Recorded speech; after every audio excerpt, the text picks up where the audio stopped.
Yorkers born and bred.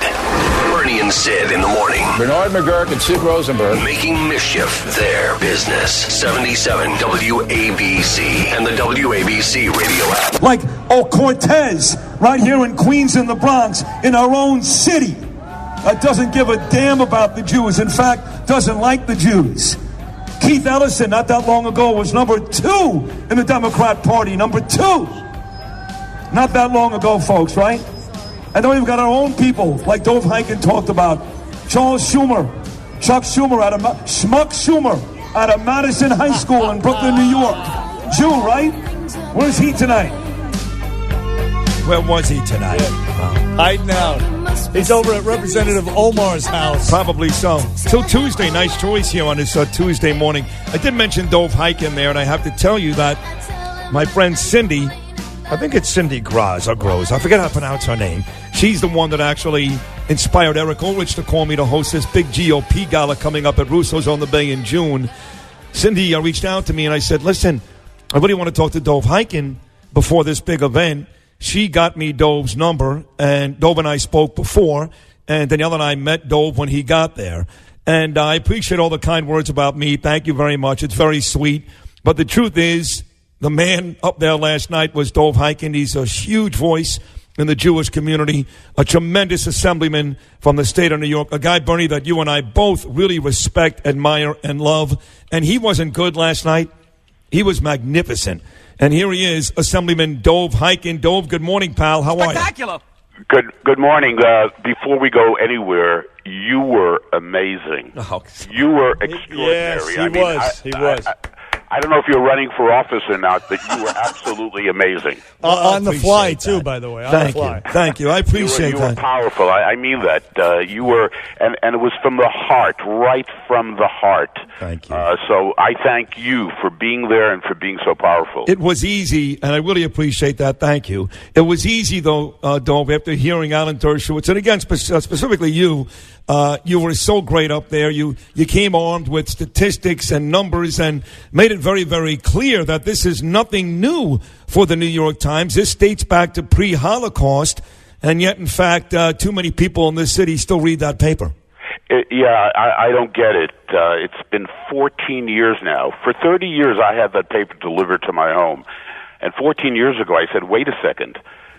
This is a great newspaper, but this is an enemy of the Jewish people. This is a paper that's not healthy for America. And for 14 years, I have never, not once, purchased that paper. And I pointed out last night that the New York Times has a record, a horrible record. During the Holocaust, when they were murdering 15,000 Jews a day, every single day, all year long, 15,000 men, women, and children. From 1939 to 1945, 23,000 front-page stories, 11,000 about World War II, 26 about the Holocaust.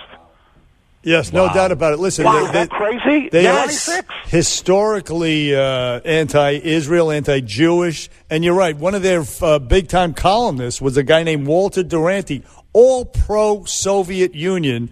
I mean, they're total communist sympathizers as well. So, they have a disgusting history, and so kudos to you, Dov Hikind, for coming out and slapping them around. Listen, I also loved what you did after the attack on the synagogue in San Diego. Representative Omar, she threw her 2 cents out there, and you told her to shut up. Mind your own business, stupid. We don't believe a word you said, in not so many words, but something like that. Well, her heart was bleeding, with what was going on in San Diego. I mean, as far as I'm concerned, go to hell is what I can tell her. I mean, nice. It's that simple. This woman, Adolf Hitler did the same thing. Jews control America, dual loyalty, Jews hypnotize the world. All of the kind of things that have led to so much Jewish suffering, to so much murder, brutality against the Jewish people. She indulged in that once, twice, 3 times.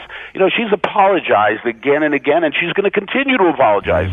I mean, for her to talk about what happened in San Diego how disgusting. Yeah. I mean, just stay in your hole, for God's sake. Right, phony. One of the things you said last night, though, that will stick with me forever, and Alan Dershowitz feels the same way. You got up there and you said, I've always been a Democrat. And you said, but tonight, I'm an embarrassed Democrat. It's more than that. It's much more than that. I mean, I'm going to be spending a lot of time in Florida and other places in this country trying to convince Democrats, who cannot depart the Democratic Party. I'm going to say to them, you want to be a Democrat, stay a Democrat, fine. But in 2020, you must take a vacation from the Democratic Party.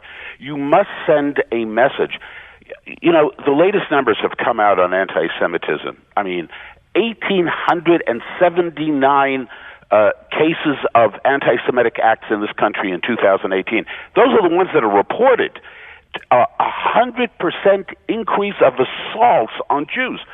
Jews are getting beaten up in America. What is going on? And the one thing listen, and you can be critical, Dove. You can be critical of Donald Trump all you want. I don't care. That's your prerogative, okay? Like you said, you want to stay a Democrat, stay a Democrat. But the one thing you can never call him is an anti-Semite. Oh, for God's sake. It is the most outrageous thing. It's the game that the Democrats play. By the way, when you say Democrats, include the New York Times. The New York Times and the Democratic Party, it's one and the same. I asked last night, Schumer, Nadler, Engel, and on. Where is these are important people, right? They have important titles. Where were they? Where are they in terms of reacting to the New York Times? I mean, they love the New York Times. The New York Times serves their purpose. I mean, God, Nadler represents the largest Jewish constituency in the United States of America. He's so busy undermining the President of the United States that he didn't have any time to react to this horrible cartoon. Guys, just imagine if this cartoon had depicted Omar as a dog. Yeah, no, exactly. That's right. Hey, listen, imagine. You're right, Dov Hikind. Look, I would just say this, that the context of the cartoon was, of course, the president recognizing Israel's possession of the Golan Heights to defend themselves. So the rejection of Israel's right to defend itself the new anti-Semitism is the new anti-Zionism, and it rejects Israel's right to exist because they can't defend themselves if these people had their way. If they weren't allowed to own the Golan Heights, for example, or the Iran deal was allowed to proliferate. It's all about Israel's existence is what's happening today. Everyone has to look at this cartoon again. And you got to not just look at it, you got to spend 30 seconds or a minute looking at this. This is so vile. The propaganda minister of Germany during the Holocaust, Goebbels, I mean, he would be proud of the work that the New York Times just did. By the way, that's Bill de Blasio's real name. God, I'm sorry. Goebbels. Let me ask, by the way, who's responsible at the Times? Are we going to get transparency? All the New York Times talks about the Trump administration is transparency. They want transparency.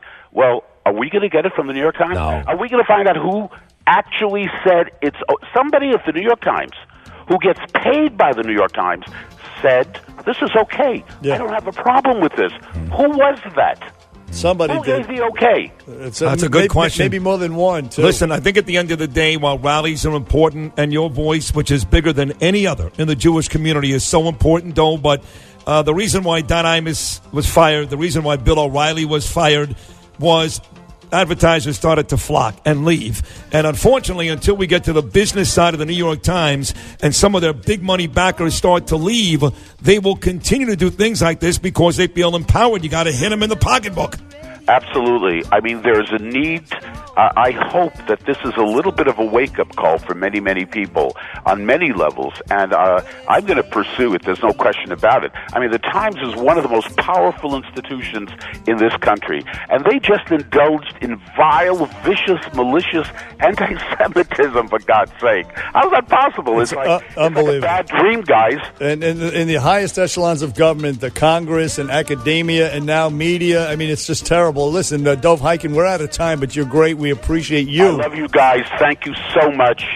And Sid, you were amazing last night. Really, wow. Thank you. There you Coming go. from you, that means an awful lot, Dove, because I really thought you stole the show. Either way, we do love you. That's Assemblyman Dove Hikind.